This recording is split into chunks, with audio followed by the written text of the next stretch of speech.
I think where it starts to get weird is where we start to see people that want to perform and eat quote unquote keto or very low carb and what that ends up doing. I think we should talk about that. I mean, I'll start by saying that the body's utilization of carbs versus fat and the type of activity and the duration of the activity and the intensity of the activity, that can get extremely complicated. But I guess what, the kind of the prevailing thought is, if I am performing explosive exercise, if I am trying to, create max power output, then I need carbs, versus maybe someone who is more of an endurance athlete or more steady state than being fat adapted or utilizing fat. That's sort of, I mean, I've described it as far as the energy systems that people are using when they're going through those activities. Yeah, right? That's kind of what at least I usually hear is, okay, maybe if you're running a marathon, you might be able to do some type of, that might, keto might lend itself better to that style of activity versus I'm trying to get huge and I'm trying to, bench press the house. Then I need carbs.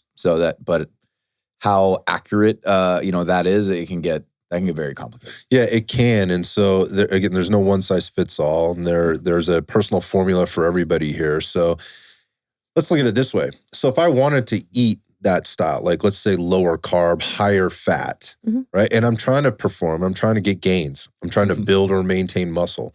And I'm trying to maintain, let's say, my maintenance caloric intake, and then occasionally maybe move into a deficit, and then occasionally move into a surplus, because that's what we try to teach people to do. Like, this is never linear. It's going to move around. And if you've periodized your program, throughout the months and the years and meso, micro, macro cycles, all the things that, people, oh, fuck, don't talk to me about that. Just tell me how to gain, just tell me to build muscle and lose fat. When we look at that and kind of that cycling through those different phases, how could we do that well? And it's not keto as it was designed, but it is low carb and keto-esque. And yes, you can still eat all the keto products you want. You want to eat all those keto products, you can still eat them. They're low sugar, and that might support your total caloric intake and goals and needs and all that other stuff. But how we do that?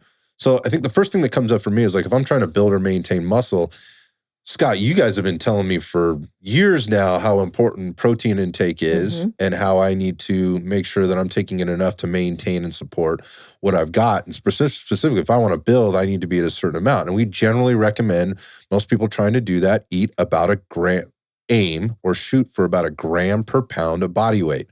No, not a gram per kilogram. That's about how much it takes to keep you alive. That would be like bare minimum.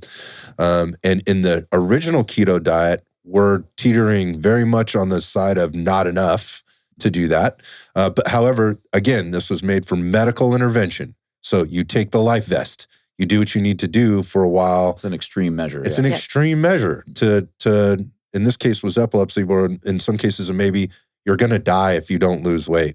So you have turbo diabetes. Yeah, turbo diabetes. So if muscle mass is sacrificed here, that's okay for now. I'd rather have that happen. You can always build it back up. Have you not be here. Yep. So going back, if I looked at the percentages that I just rattled off a little bit, the 70, 80, 5 to 10, and 15 to 20, that doesn't come anywhere near my 15 to 20%. If I'm eating at my maintenance, doesn't come anywhere near my gram per pound of body weight. It's not even close. My gram per pound of body weight against my maintenance right now would be somewhere probably around 35% of my total daily need for myself. Let's say my total daily need's like 2,800 calories. I'm about 225 pounds. If I'm punching that into the calculator right now at 225, that's somewhere around 32% of my total caloric intake. That should be a good amount of protein to keep me at maintaining the muscle that I have, and potentially even put on more depending on my exercise intensity and so forth, for a time until my body metabolically and even neurologically adapts to this, and I might have to make some changes. But that doesn't fit into the percentages at all. What should I be doing with my carbohydrate and fat percentages if I'm trying to eat lower carb? Can we talk about that? Yeah, I mean, I guess that the kind of the point from what you just mentioned is if you're really looking to gain muscle mass, it's going to be difficult to be in true ketosis. So like based on what you just said, it would be, roughly 30% protein, 30 to 35% protein. If fat would then need to be, say it would have to be 60% maximum, and then 5 to 10% carbohydrate to even, and then you still might not actually be in ketosis. So actually achieving true ketosis while trying to get jacked might be a little bit difficult. I'm going to say it's going to be very difficult because my body's, again, as you stated at the beginning, doesn't really like that state. So it's going to go try to find some glucose somewhere. And if I'm giving it all that protein, I'm giving it the fuel source in order to convert to glucose that keeps me out of ketosis.